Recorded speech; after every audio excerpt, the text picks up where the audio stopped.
Welcome back बच्चों। मैं हूं आपकी 8th क्लास की मैथ्स ट्यूटर गुनगुन। तो आज जो हम करने जा रहे हैं वो है सैम्पल पेपर सॉल्विंग, क्योंकि काफी सारे स्कूल के बच्चों का अभी हाफ ईयरली एग्जाम स्टार्ट होने वाला है। तो अगर मैं सैम्पल पेपर सॉल्व कराती हूँ तो काफी बेनिफिट होगा आप लोगों को। तो चलिए स्टार्ट करते हैं। पहला क्वेश्चन कहता है a rational number can be represented in the form of. तो बताइए कि रैशनल नंबर किस फॉर्म में रिप्रेजेंट किया जाता है। पी बाई क्यू की फॉर्म में रिप्रेजेंट किया जाता है, फ्रैक्शनल में रिप्रेजेंट किया जाता है। तो rational number can be represented in the form of P by Q. अगला क्वेश्चन कहता है to get the product 1 we should multiply 8/21 by which number. तो अगर किसी का प्रोडक्ट हमें 1 चाहिए तो हम उस नंबर के रेसिप्रोकल को मल्टीप्लाई करते हैं उसके साथ।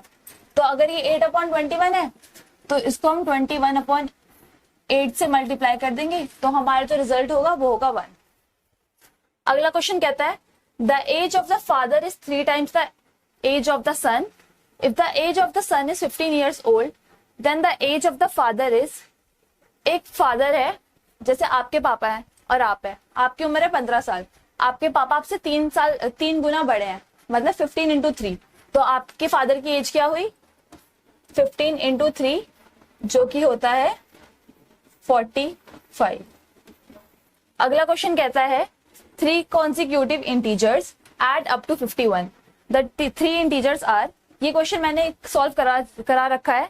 तो 3 consecutive integers क्या होंगे, x होगा, x plus 1 होगा। consecutive सबसे पहले क्या होता है, जो भी नंबर एक के बाद एक आते हैं, जैसे 1 2 3 3 4 5 6 7 8, ये सारे consecutive integers है। तो हमें बताना है 3 consecutive integers that add up to 51. The integers are। तो इसका मैंने क्वेश्चन सॉल्व कराया था, मैं आपको यहाँ पर करके आती हूँ। लेट करेंगे फर्स्ट इंटीजर को, let be integers be X, X plus 1, X plus 2। अब ये x प्लस 1 x प्लस 2 कहां से आया, कॉन्सिक्यूटिव है तो 1 1 ऐड किया गया है। तो अब इसका जो सम आ रहा है इन तीनों को ऐड करने के बाद वो आ रहा है हमारा 51।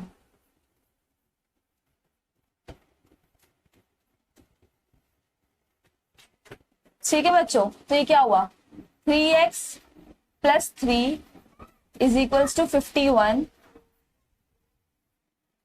तो यहां से x की वैल्यू निकालेंगे, तो x की वैल्यू आएगी 48/3। 48/3 कितना होता है 16। x की वैल्यू 16 आ गई, तो फर्स्ट इंटीजर हमारा 16 आ गया। सेकंड इंटीजर क्या होगा 16 प्लस 1 17, और थर्ड इंटीजर क्या हुआ 18। तो जो इंटीजर आए हमारे बन के वो क्या हुए 16 17 और 18। ठीक है, अब अगला क्वेश्चन कहता है A quadrilateral whose all sides, diagonals and angles are equal। कोई क्वाड्रिलेटर जिसकी साइड्स इक्वल होती है वो क्या होता है स्क्वायर, डायगोनल इक्वल होते हैं स्क्वायर, एंगल इक्वल होता है स्क्वायर। हर एंगल 90 डिग्री का होता है ना, और हर डायगोनल भी इक्वल होता है, हर साइड भी इक्वल होती है। तो quadrilateral whose all sides, diagonals and angles are equal is a square। ठीक है, आइए अगले क्वेश्चन की तरफ बढ़ते हैं।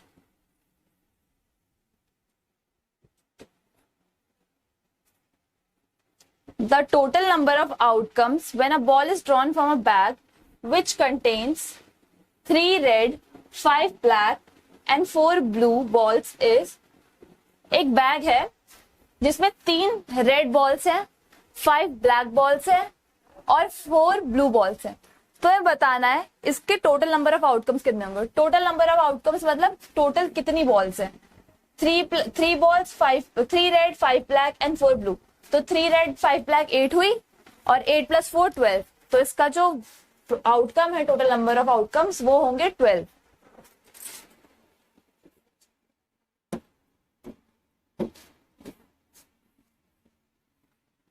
अब अगला क्वेश्चन कहता है what will be the number of digits in the square root of 25,600।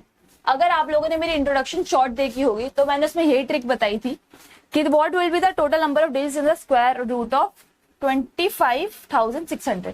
तो क्या बताया था मैंने, किस नंबर की हम पीछे से पेयरिंग करना स्टार्ट करेंगे। जितनी भी बार पेयरिंग बनती है, अगर कोई नंबर लेफ्ट आउट हो जाता है जैसे ये, तो उसको हम 1 ही मानते हैं। तो इसकी 3 बार पेयरिंग हुई है, तो इसका जो वो होगा स्क्वायर रूट वो 3 डिजिट का होगा। ठीक है बच्चों। तो अगला क्वेश्चन कहता है by which smallest number 48 must be divided so as to make it a perfect square. तो हमसे बोला गया है कि 48 को परफेक्ट स्क्वायर बनाने के लिए, 48 को परफेक्ट स्क्वायर बनाने के लिए कौन से स्मॉलेस्ट नंबर से डिवाइड करना पड़ेगा। तो बताते हैं, मैं आपको बताती हूँ क्या क्या करते हैं इसके लिए। 7th क्वेश्चन, 48 है, तो अगर हम 48 को किसी भी स्मॉलेस्ट नंबर से डिवाइड करके देखेंगे, जैसे 48 का जो डिविजिबल होगा, जैसे क्या हुआ 3, तो अगर 48 को 3 से डिवाइड करके देखेंगे तो हमारा आंसर आएगा 16। और 16 एक परफेक्ट स्क्वायर होता है, किसका होता है, 4 का। तो the smallest number that should be divided to obtain 48 as a perfect square will be 3। 3 को अगर हम 48 से डिवाइड करेंगे तो हमारा एक परफेक्ट स्क्वायर आएगा। अगला क्वेश्चन क्या कहता है, इसी का और वाला part, the smallest natural number by which 704 must be divided to obtain a perfect cube. तो अब क्या करेंगे, 704 है, इसका प्राइम फैक्टराइजेशन करेंगे। प्राइम फैक्टराइजेशन सबको आता होगा, ठीक। प्राइम फैक्टराइजेशन करेंगे तो इसका आंसर आएगा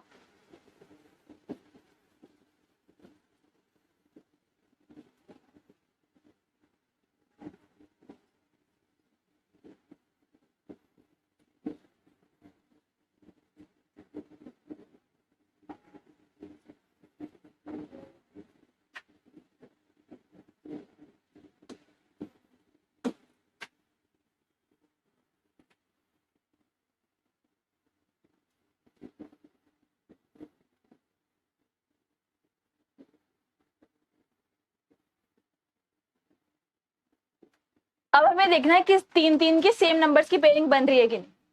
यहां बन रही है एक पेयरिंग, यहां बन रही है एक पेयरिंग, लेकिन 11 लेफ्ट आउट हो गया है।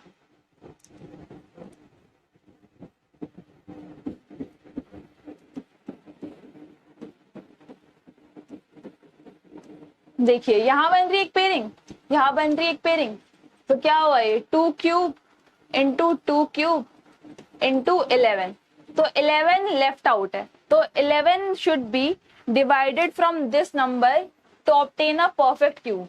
अगर 704 में से 11 डिवाइड किया जाएगा तो हमारा परफेक्ट क्यूब निकल कर आएगा। ठीक है, अगला क्वेश्चन क्या कहता है, अगला क्वेश्चन कहता है find the cube root of 0.027। तो क्यूब रूट कैसे निकालते हैं,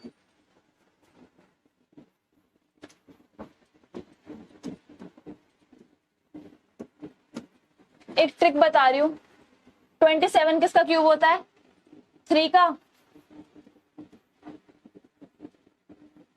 3 को 3 टाइम्स लिख देंगे, और यहाँ पे कितने बार 0 आ रहा है, तो इन सबके आगे 0.3 लगा देंगे, 0.3 लगा देंगे, 0.3 लगा देंगे। ऐसे सिमिलरली एक और क्वेश्चन देखते हैं, जैसे 0.008 है, 8 किसका क्यूब होता है, 2 का। तो 2 को 3 टाइम्स लिखेंगे और सबके आगे 0.0 लगा देंगे। ठीक है, अब अगला क्वेश्चन क्या कहता है, the price of a scooter was rupees 34,000 last year. It has increased by 20% this year. What is the price this year? तो कॉस्ट प्राइस सेलिंग प्राइस, ये वाला क्वेश्चन कौन सा चैप्टर है, ये है कंपेयरिंग क्वांटिटीज चैप्टर नंबर 8। तो मैं बोला है एक स्कूटर है जो पिछले साल 34,000 रुपए का था, इस साल उसमें इंक्रीमेंट हुआ है तो उसका प्राइस 20% बढ़ गया। What is its price this year? ठीक है, क्वेश्चन नंबर 9। तो पिछले साल वो स्कूटर सेल हुआ है, कितने में हुआ है, सेलिंग प्राइस।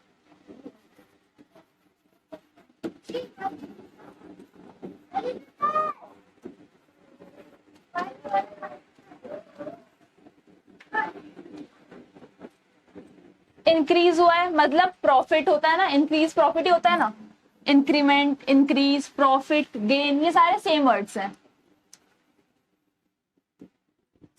इंक्रीज कितना हुआ है? 20%। तो हमें निकालना है कि इसका कॉस्ट प्राइस क्या है।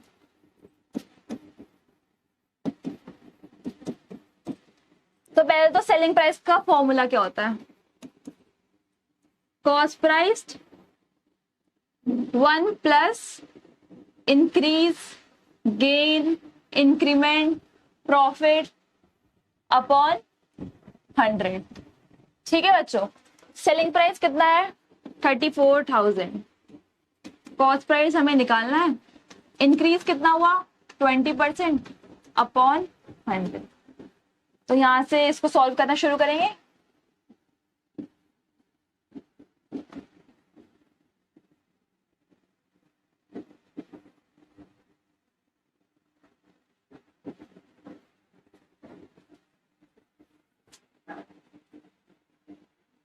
अब यहां से क्या होगा, ये यहाँ मल्टीप्लाई में यहाँ जाके डिवाइड हो जाएगा, यहाँ ऊपर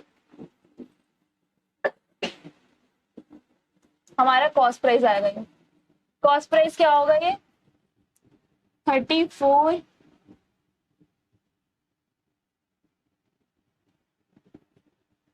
upon 12। This will be our cost price. ठीक है, अगला क्वेश्चन कहता है selling price of a toy car is 540. If the profit made by shopkeeper is 20%, what is the cost price of the toy? तो सेम क्वेश्चन है, बस different type, नाम change कर दिया पूरे क्वेश्चन का, तो तरीका सेम ही होना है।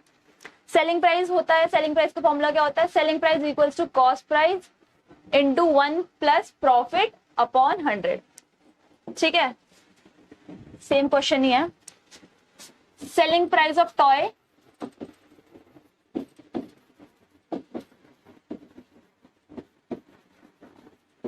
Is equals to 540।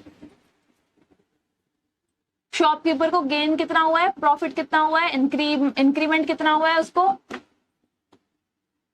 20%। अब हमें इसका कॉस्ट प्राइस निकालना। ठीक है, अब इसका फॉर्मूला क्या बताया था मैंने आपको? Selling price is equals to cost price into 1 plus profit upon 100। 540 cost price हमें निकालना है, 1 प्लस प्रॉफिट कितना है? 20 अपॉन 100। ठीक है, इसको सॉल्व करेंगे।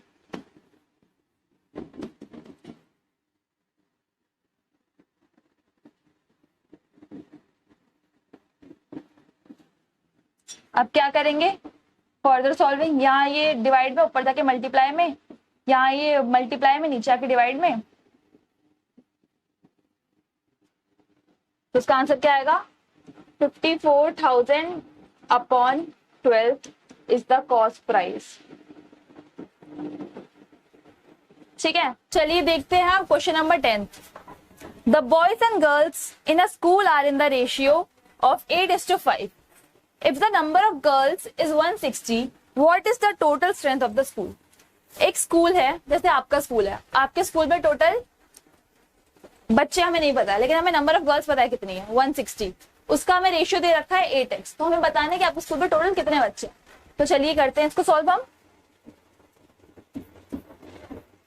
रेशियो बताया हमें, रेशियो क्या है? 8:5। तो number of boys is equals to 8x, number of girls is equals to 5x, जो कि टोटल नंबर ऑफ गर्ल्स भी हमें बता रखी है, जो कि है 160। ठीक है, x की वैल्यू क्या है? 160/5, जो कि हुआ हमारा 32। तो x की वैल्यू निकल आई हमारी 32। अब यहां से हम टोटल नंबर ऑफ बॉयज निकाल लेंगे।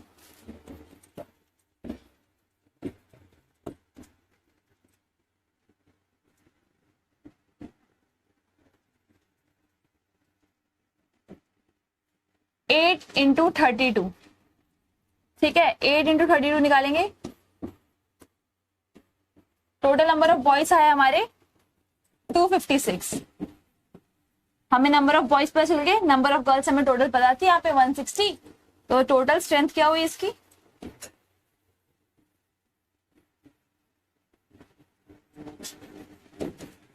256 plus 160, 416 is the total class strength. ठीक है, टोटल क्लास नहीं, total school strength is 416 students. ठीक है, अगला क्वेश्चन करते हैं।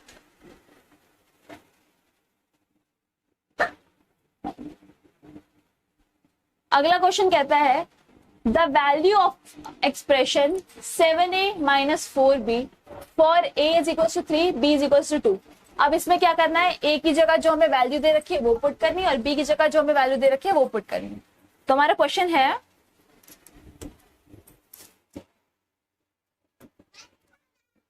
हमारा क्वेश्चन कहता है 7a minus 4b for a is equal to 3, b is equal to 2 is 7a minus 4b,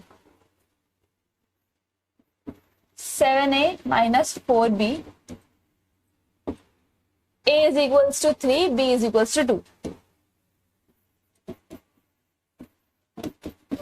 अब a की जगह 3 पुट करेंगे और b की जगह 2 पुट करेंगे। 7 इंटू 3 माइनस 4 इंटू 2, 7 3 जा 21, 4 2 जा 8, 21 माइनस 8 कितना हुआ 13। ठीक है, अगला क्वेश्चन नंबर 12। इसमें कहा गया monthly salary of a person is ₹15,000। The central angle of the sector representing his expenses on food and house rent on a pie chart is 60 degree. The amount he spends on food and house rent is what. तो एक आदमी है, वो 15,000 रुपए उसकी salary है, उसमें से वो 60 डिग्री पाई चार्ट बनाते हैं ना, तो 60 डिग्री का उसका जो सेंट्रल एंगल है वो फूड पे और बाकी अपने हाउस रेंट पे खर्च कर देता है। तो ये बताना है कि वो कितना रुपए खर्च करता है अपने हाउस रेंट पे। तो उसका फॉर्मूला क्या होता है, पहले तो सैलरी कितनी है उसकी 15,000। अब क्या निकालना है हमें कि कितना स्पेंड करता है, तो इसका पहले हम निकालेंगे। तो कैसे होता है, पहले central angle of that part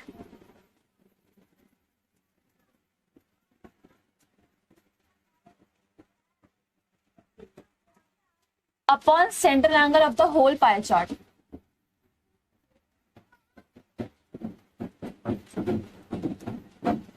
तो उस पार्ट का सेंट्रल एंगल कितना है हमारा 60 डिग्री और इसका पाई चार्ट का 360 डिग्री। तो उसका आंसर क्या हुआ 1/6। ठीक है, तो ये अपने सैलरी का 1/6% जो पार्ट है, 1/6 पार्ट जो है वो फूड और रेंट पे स्पेंड करता है। तो अब निकालेंगे हम कैसे, amount he spends on food and rent, जो कि है हमारा 15,000, 1/6 इंटू 15,000। तो इसका आंसर क्या होगा हमारा,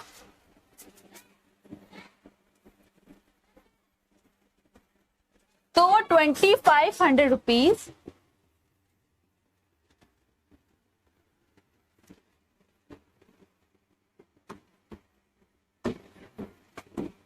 स्पेंड करता है अपने रेंट पे और फूड पे।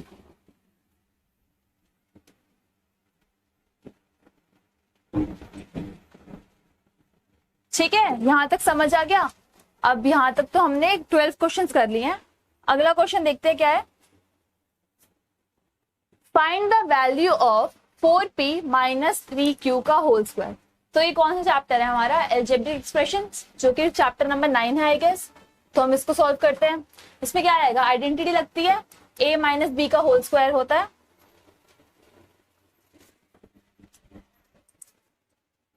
फोर पी माइनस 3q का whole square.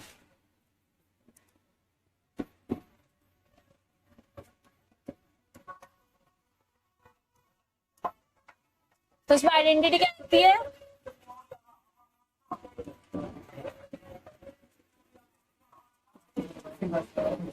a minus B का whole square. A minus B का होल स्क्वायर क्या होता है? A square plus B square minus 2ab।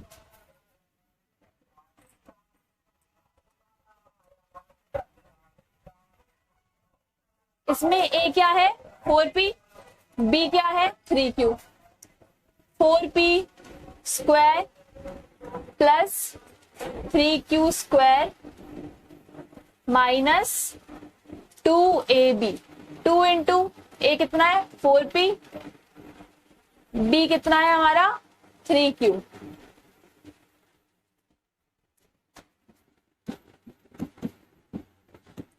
ठीक है, तो ये क्या हुआ? 16p square plus 9q square minus 2 into 4 कितना होता है? 8। 8 3 सा कितना होता है? 24। तो ये हमारा आंसर है। ठीक है, अब इसी का अगला पार्ट देखते हैं जो और में नहीं सिंप्लीफाई करना है। अब simplify T plus S square T square minus, ये कौन सी आइडेंटिटी है? ए प्लस बी ए माइनस बी। वो क्या होती है? A square minus B square. सिंप इसका ही दूसरा पार्ट है और में दे रखा है, इस दोनों से एक क्वेश्चन अटेम्प्ट करना है। ठीक है, क्या सिंप्लीफाई करना है हमें? T plus S square T square minus S.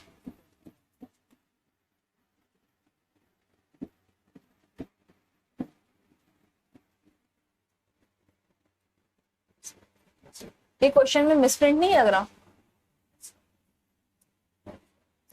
हाँ, ये एस स्क्वायर हो जाएगा, टी रहेगा।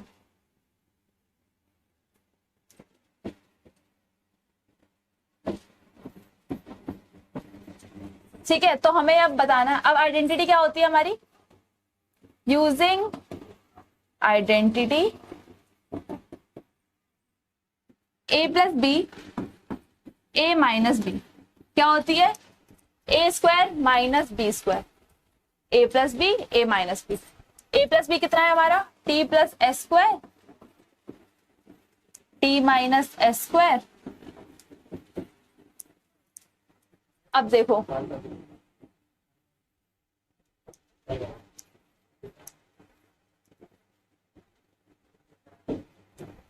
T plus S square T minus S square, T plus S square T minus S square. तो अब टी क्या है हमारा? ए क्या है हमारा? टी स्क्वायर माइनस बी क्या है हमारा? एस स्क्वायर का square.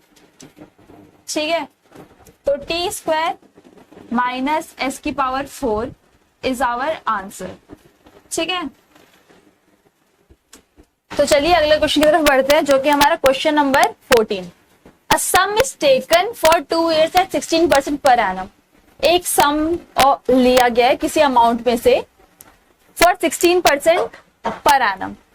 If interest is compounded after every 3 months, अगर हर 3 महीने में इंटरेस्ट देना पड़ रहा है, the number of times for which interest is charged in 2 years।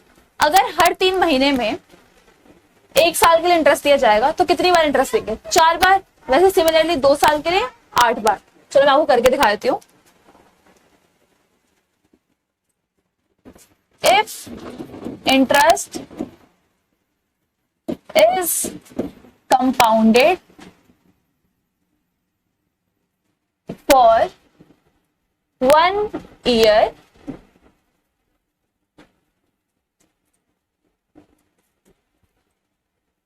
in every 3 months, तो क्या होगा? हर 3 महीने में हो रहा है तो साल में कितनी बार लिया जाएगा? साल में कितनी बार लिया जाएगा? 3 इंटू 4 4 बार, तभी तो 12 मंथ्स होंगे ना। वैसे सिमिलरली अगर 2 साल में लिया जा रहा है तो 3 इंटू 4 इंटू 2 कितना हुआ? ये 24 मंथ्स। तो कितनी बार लिया जाएगा? 3 इंटू 8 8 टाइम्स अगर हम सम देंगे अपना तो हमें 24 मंथ्स जाके पूरे होंगे। तो 2 साल में 8 बार इंटरेस्ट चार्ज किया जा रहा है। ठीक है, अब अगले क्वेश्चन की तरफ बढ़ते हैं जो है, कहता है कि ना frequency distribution which with classes 0 10 10, 20, the size of the class intervals is 10. The lower limit of the fourth class क्या होगी? देखो ये बहुत इजी क्वेश्चन हैं, डरने की बिल्कुल जरूरत नहीं है, कोई भी सॉल्व कर सकता है अगर आपने मैथ्स को अच्छे से पढ़ा है तो। ये चैप्टर तो डेटा हैंडलिंग तो सबसे इजी है और 8th क्लास की मैथ्स तो कुछ भी नहीं है। In a frequency distribution with classes 0, 10, 10, 20 etcetera. तो मैं पहले तो क्लास बतानी कौन कौन सी होगी। एक फ्रीक्वेंसी डिस्ट्रीब्यूशन टेबल है, ठीक है। फ्रीक्वेंसी डिस्ट्रीब्यूशन टेबल पे क्या क्या होता है? CI क्लास इंटरवल, फ्रीक्वेंसी और कभी कभी टेलीमार्क्स, ठीक है। तो हमें बता रखा है कि कौन कौन सी क्लास है, 0 to 10, 10 to 20 and so on दिया गया है। तो हमें पूछा गया है the lower limit of the fourth class. Fourth class क्या है इसमें? 1, 2, 3, 4, ये हमारी फोर्थ क्लास है, ठीक है। ये हमारी फोर्थ क्लास है। इसकी लोअर लिमिट क्या होती है? ये वाला साइड जो होता है, ये वाला साइड जो होता है, ये वाला साइड होता है, लोअर लिमिट कहता है। तो फोर्थ क्लास की लोअर लिमिट क्या है हमारी? The lower limit of fourth class is 30, ठीक है। तो lower limit of fourth class क्या है हमारी? 30। हमने 15 क्वेश्चंस कर लिए हैं। अब 15 क्वेश्चन का नेक्स्ट पार्टी देखते हैं जो हमें और में दिया गया।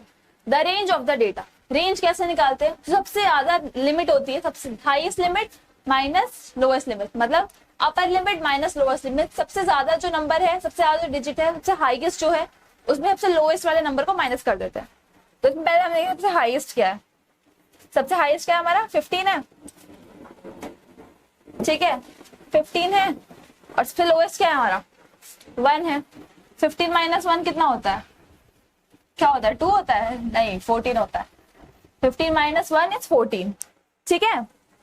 यहां तक तो सबको समझ आ गया होगा। अब अगला क्वेश्चन कहता है the value of a minus B whole square minus a plus B whole square is, इसको हमें सॉल्व करना पड़ेगा। Question number 16। The 16th question says the value of a minus b whole square minus a plus b whole square.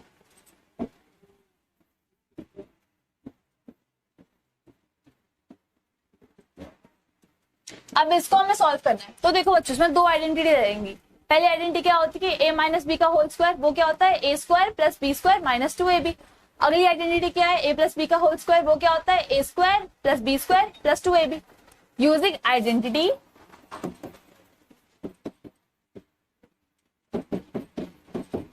क्या identities लगेंगी? a minus B का whole square क्या होता है? a square plus B square minus 2ab। और similarly a plus b का क्या होता है? a square plus B square plus 2ab। तो देखो बच्चों, यहाँ पे हम इसको सॉल्व करेंगे तो हमारा आंसर क्या आएगा? पहले तो हमें a माइनस बी का होल स्क्वायर यहाँ से हमने निकाल लिया है, a प्लस बी का होल स्क्वायर हमने यहाँ से निकाल लिया है। अब बीच में दोनों के माइनस लगा हुआ है, ठीक है। तो ये क्या हुआ?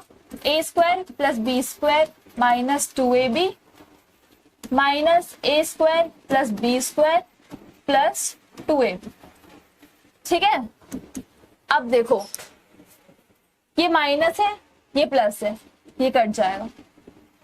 ये प्लस है, ये माइनस है, ये कट जाएगा। क्या बचा? B square plus B square, b square plus B square क्या होगा? 2b square. तो हमारा आंसर क्या आया? 2b square. तो आज की वीडियो में हमने 16 क्वेश्चंस तो कर लिए इस सैंपल पेपर के, जो कि था साधु वासवानी स्कूल का सैंपल पेपर। तो ये क्वेश्चन तो इजी थे, सब कर ही सकते हैं। तो मिलते हैं अब अगली वीडियो में। अगर आपको इस वीडियो में कोई भी डाउट था तो आप अपने डाउट्स कमेंट सेक्शन में डाल सकते हैं। We are ready to help you. So that's all for today. Thank you for watching. Bye bye.